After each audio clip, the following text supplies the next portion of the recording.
1절 말씀. 나의 하나님, 나의 하나님, 어찌하여 나를 버리셨나이까? 어찌하여 나를 멀리하여 돕지 아니하시며 나의 부르짖는 말들을 멀리하시나이까? 오 나의 하나님, 내가 낮에 부르짖으나 주님께서는 듣지 아니하시며 밤에도 내가 잠잠하지 아니하나이다. 그러나 이스라엘의 찬양들 가운데서 거하시는 오 주님, 주님은 거룩하시나이다. 우리의 조상들이 주님을 신뢰하였고 그들이 신뢰하였기에 주님께서 그들을 건지셨나이다. 그들이 주님께 부르짖었더니 건져내심을 얻었고 그들이 주님을 신뢰하였더니 당황하지 아니하였나이다. 그러나 나는 벌레요 사람이 아니오니 사람들의 비방거리이며 백성들에게 멸시거리니이다. 나를 보는 자는 다 나를 비웃고 조롱하나니 그들이 입술을 비쭉 내어 밀고 머리를 흔들며 말하기를 그가 주님께서 자기를 건지실 줄로 신뢰하였도다. 주님께서 그를 기뻐하시니 그를 건지시리로다 하나이다. 아멘. 오늘 저희들이 읽은 이 말씀은 지난 주일에 이어서 저희들이 부활주일을 맞이하는 연속 설교 가운데 오늘 두 번째 본문이 되겠습니다. 하나님께서 이 시편 22편의 말씀을 통하여 오늘 저희들에게 주는 말씀을 생각을 해보려 합니다. 예수님께서 저희들이 알다시피 유대인들의 유월절 저녁에 제사장들이 보낸 군인들에 의해 잡혀서 밤새도록 6번에 걸쳐서 신문을 받으시고 그 당시에 최고의 종교인 유대교의 지도자들과 최고의 전세계 제국이었던 로마 제국의 합작에 의해서 결국은 십자가형으로 돌아가시는 사형 선고를 받게 되었습니다. 그래서 그 다음날 아침 9시에 십자가에 달리셔서 오후 3시까지 고통을 받으시다 오후 3시에 숨을 거두실 때 아버지의 손에 내 영혼을 맡깁니다 하고 숨을 거두셨습니다. 오늘 여기 시편 22편의 말씀은 예수님께서 십자가에서 6시간 동안 고통을 받으실 때 숨을 마지막으로 쉬시기 전에 던지신 말씀이기도 합니다. 시편 22편 1절의 말씀에 나의 하나님 어찌하여 나를 버리셨나이까 하고 십자가에서 그렇게 부르짖으셨습니다. 이것은 시편 22편을 쓰신 기자인 다윗 왕이 개인적으로 체험하였던 것이기도 합니다. 다윗 왕 자신이 자기의 아들에게 죽임을 당할까 두려워서 도망가기도 하고 또 자기의 가장 충실한 부하에게 배반을 당하여서 왕위를 빼앗기는 그러한 어려운 자리에 들어가기도 하면서 개인의 경험들이 어려운 자리에 여러 번 있었습니다. 그렇지만 다윗 왕은 하나님께서 성령을 통하여 움직이게 한 선지자이기도 하였습니다. 그래서 자기 자신의 이 체험을 시편으로 썼을 때에 성령께서는 다윗 왕의 영의 눈을 밝혀서 너가 지금 고백하고 있는 너의 체험이 앞날에 내가 약속한 기름 부음 받은 자, 즉 히브리 말로 메시아가 올 때 그 메시아가 겪을 것을 너가 맛을 보고 있는 것이란 것을 밝혀주셨습니다. 그 전에 선지자 모세도 하나님께서 우상을 만들어서 야훼께 약속한 그 언약을 배반한 이스라엘 사람을 다 죽이겠다고 했을 때 모세 자신이 그렇게 야훼 앞에 엎드려서 이야기했습니다. 야훼 책에 있는 내 이름을 지워서 저를 죽이시더라도 저 불쌍한 이스라엘 사람을 죽이지 말고 건져달라고 이야기하였습니다. 그래서 우리는 구약시대 이런 선지자들의 모습 속에서 앞으로 오실 사람들의 죄를 대신하여 자기 목숨을 바치는 메시아의 모습을 보게 됩니다. 오늘 시편 22편은 바로 그 메시아의 모습을 다윗 왕이 겪으면서 자기는 나중에 22절에 24절까지 보다시피 이 기도의 응답을 받아서 하나님께서 고통의 자리에서 자기를 건져주신 것을 찬송하고 모든 성도들이 그 하나님을 찬양하라고 감사의 기도를 하였습니다만 그분이 앞날에 오실 메시아에 대해서 예언하였을 때 메시아는 그러한 건짐을 받지 못하는 자리에 들어갔습니다. 그랬기에 메시아의 고통이 예수님이 33년의 생활 속에서 딱 한 번 하나님께 불평의 기도를 하였던 것입니다.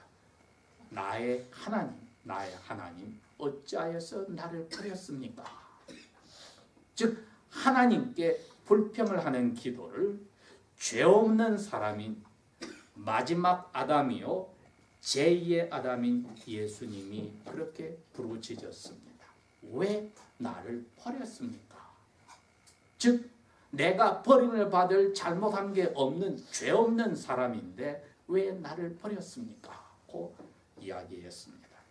마태복음 27장 46절에 보면은 이게 바로 십자가에 달리신 지 거의 6시간이 되어서 즉 숨을 거두시기 바로 전에 하신 고백인데 그때 무슨 일이 있었냐 하면은 낮 12시부터 오후 3시 즉 달리신 지 3시간부터 마지막 6시간까지 그 3시간 동안에 예루살렘 하늘 전체를 하나님이 깜깜하게 만들어 버렸습니다.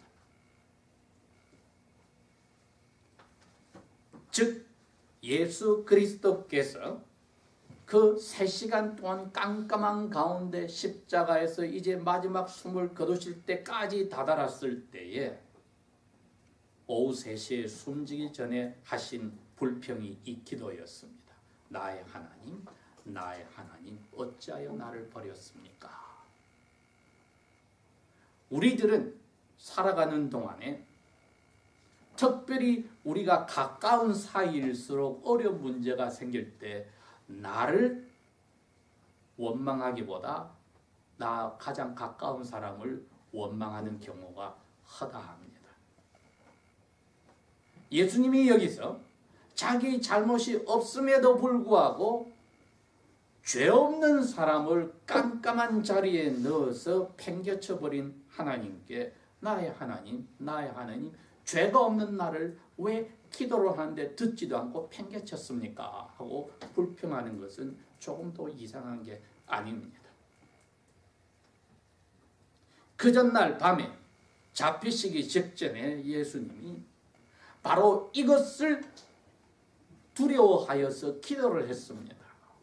아버지요, 아버지께서 나를 버리시는 이것, 내가 지옥에 들어가서 아버지의 사랑을 맛보지 못하고 아버지의 무서움과 아버지의 극렬한 분노를 맛보게 되는 이 잔을 가능하면 마시지 않게 하여 주십시오. 그 기도를 하였을 때에 너무나 간절히 기도하였더니 땀을 흘리는데 땀에 피가 섞여 나왔다고 했습니다. 하늘에서 천사가 와서 그 기도하는 예수님을 도와줬다고 했습니다.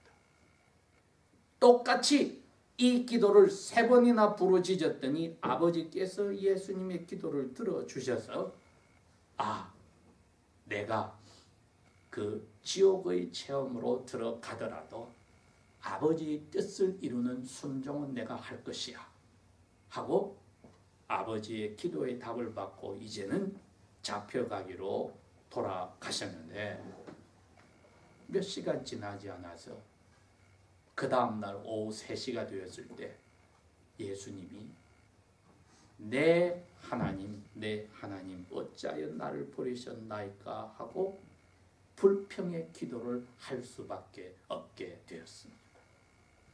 그런데 이 기도에는 1200년 전에 다윗 왕이 겪어서 기도했듯이 나중에 기도의 답을 받아서 하나님께 찬송하고 성도들 보고 그 기도에 대답하시는 하나님을 찬송하라는 그러한 일이 벌어지지 않았다 이겁니다.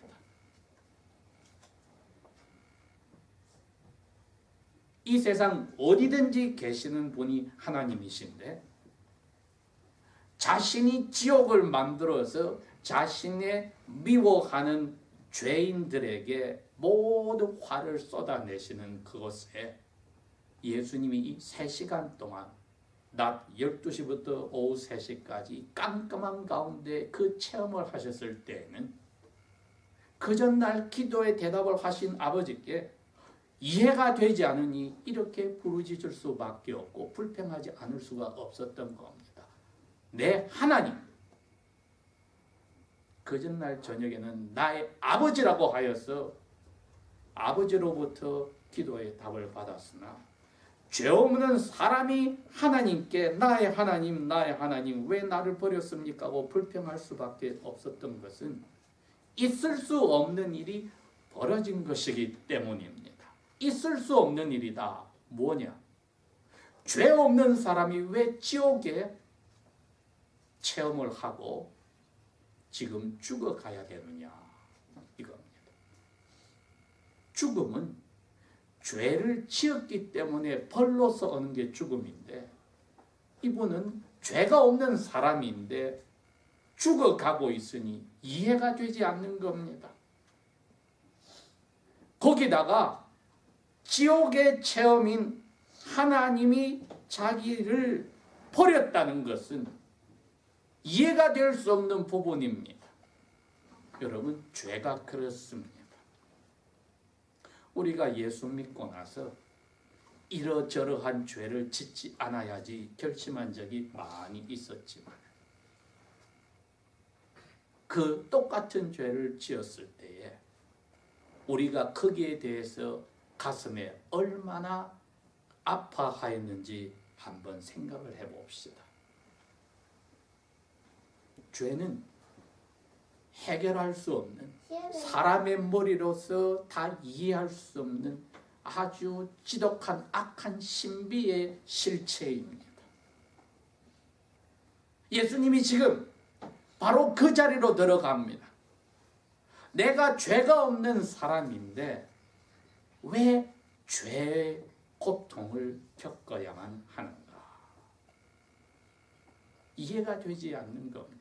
자기의 잘못이 아니니까 그것을 내리고 있는, 자기에게 화를 내고 있는 하나님께 불평할 수밖에 없었던 겁니다. 저희들이 어려운 자리에 들어갔을 때에 믿음을 가진 사람이라면 하나님 앞에 우리의 삶을 한번 돌이켜보아야 됩니다.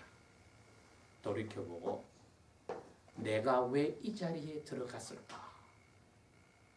그러면 성령께서 자신이 쓰신 하나님의 말씀을 통하여 우리의 영적 상태를 보여주셔서 우리가 어디서 하나님의 화를 유발했는지 혹은 어디서 우리가 실수를 하였는지 가르쳐 주십니다. 그때는 저희들이 즉시로 그 문제를 아버지 앞에 가져와서 예수님의 이름으로 잘못을 털어내놓고 용서를 받으면은 저희들의 마음은 더 이상 마음속에 고통에 사로잡히지 않게 됩니다. 그런데 예수님에게는 그 기회가 없는 것입니다. 시편 21편 1절 후에 2절에서 8절까지 읽어볼 때는 마치 다윗 왕도 예수님과 똑같이 사람들에게 배반을 당하고 모욕을 당하고 침뱉음을 당하고 부끄러움을 당하여서 기도할 때 답을 못 받은 것 같았지만은 계속하여서 읽어볼 때 24절에는 결정적으로 내 기도를 들으시고 와서 나를 건져주신 야훼께 찬송을 한다고 고백을 하였습니다. 그런데 왜 예수님에게는 하나님께서 벌을 내리실지언정 기도에 대답을 해 주시지 않는 것일까? 여러분, 이것도 신비입니다. 이게 하나님의 은혜이기 때문에 사람의 죄도 왜 그러한 죄를 저희들이 되풀이 하는지 모를 신비듯이 그 죄를 하나님께서 벌 내려서 우리에게 죄값을 따지지 않는 하나님의 은혜는 더 큰 신비이다 이겁니다.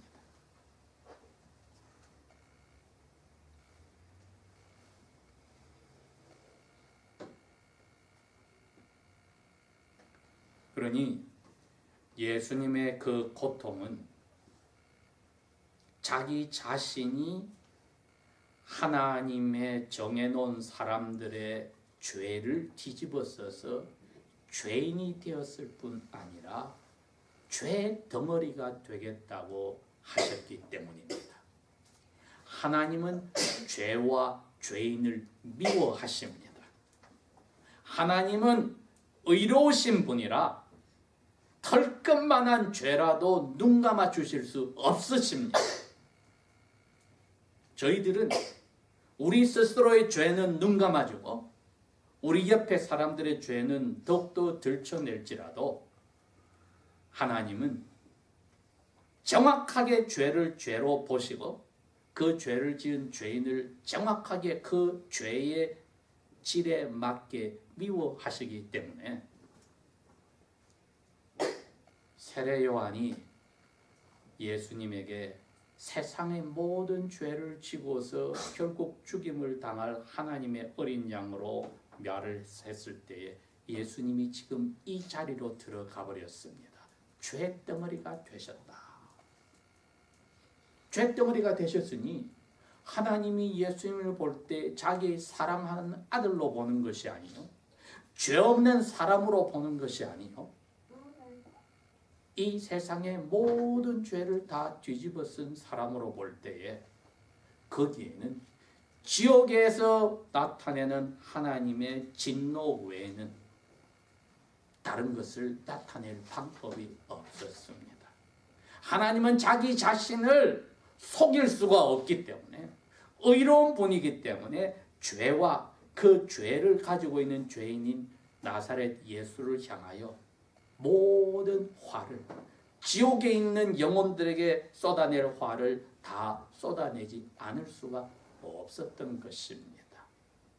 그것을 받았을 때에 예수님께서 왜 나를 나의 하나님 버렸습니까? 하나님 나의 하나님 왜 나를 버렸습니까? 하고 자기 머리로서 이해할 수 없는 불평을 쏟아놓을 수밖에 없었습니다. 오늘 아침 저희들이 이제 5일 후가 되면은 굿 프라이데이를 맞이하기 전에 그날 오후 3시에 예수님께서 불평하였던 이 기도를 우리의 영혼에 비춰놓고 생각을 해보아야 합니다.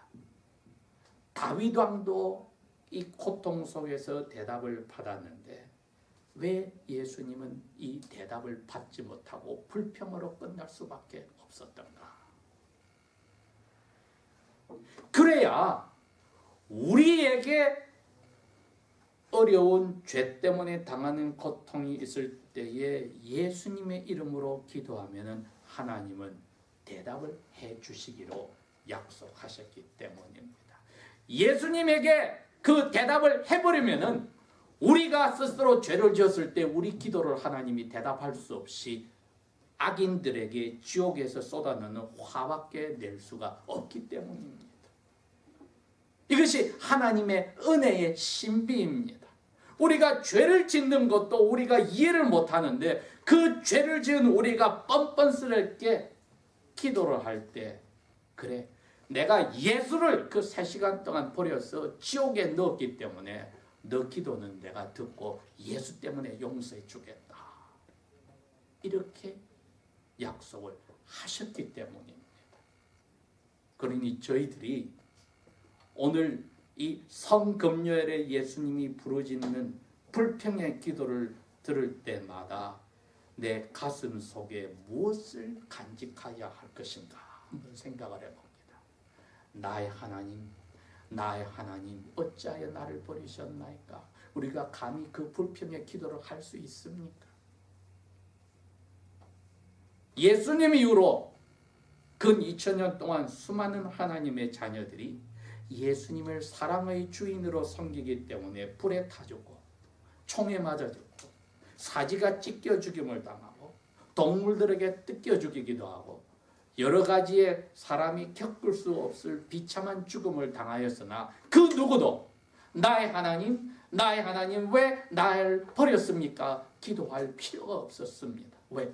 예수님 때문에 나는 이것이 하나님께 가는 길이라고 하나님께 안심하고 자기의 영혼과 몸을 맡기고 죽을 수가 있었던 것이기 때문입니다. 그러나 예수님의 이 불평은 대답이 없었습니다. 그래야 우리가 오늘도 내일도 죽는 순간까지 혹은 예수 그리스도께서 오실 때 만난 순간까지 우리의 죄에 대해서 가슴이 너무 아파서 견딜 수 없을 때에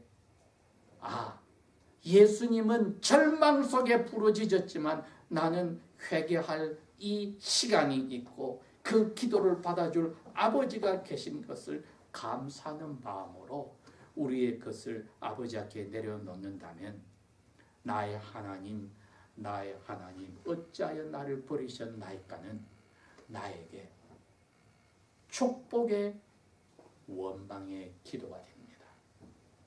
나는 그렇게 부르짖을 필요가 없구나.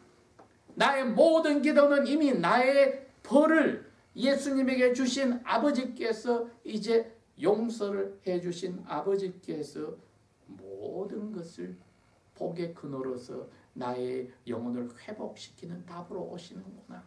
더 이상은 내가 그 고통 속에 들어가지 않아도 되는구나.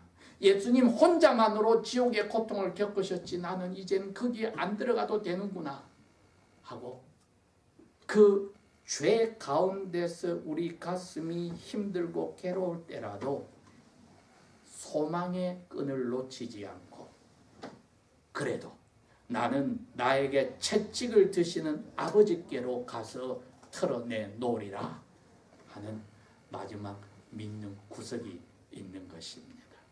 이것이 탕자가 아버지께로 돌아갈 수 있었고 고래로 수많은 하나님의 자녀들이 뻔히 알고 죄를 지었다더라도 가룟 유다처럼 죄책감에 자살하는 자리로 가지 않고 예수님의 십자가의 원망의 기도 덕분에 저는 용서하실 줄 알고 찾아왔습니다 하는 회개의 기도의 은혜를 받았던 것입니다. 기도하겠습니다.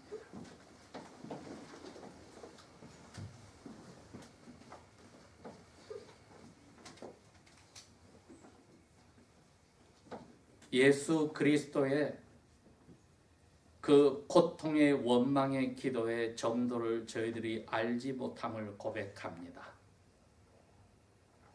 우리 스스로의 죄를 가슴치고 아파하며 주님의 그 원망의 뒷자리로 저희들이 가더라도 우리에게는 죄 용서와 아버지의 사랑의 소망이 든든히 있음을 감사를 드립니다. 저희들이 고범죄를 짓더라도 절망중에 처하지 않도록 건져주실 아버지께 예수 그리스도의 절망을 통하여 저희들이 감사하며 몸과 마음을 바치니 그 예수님의 귀하신 희생이 우리의 삶 속에서 아버지를 기쁘게 하는 아름다운 삶이 될 수 있도록 이끌어 주시고 북돋아 주시고 저희들을 받아주십시오.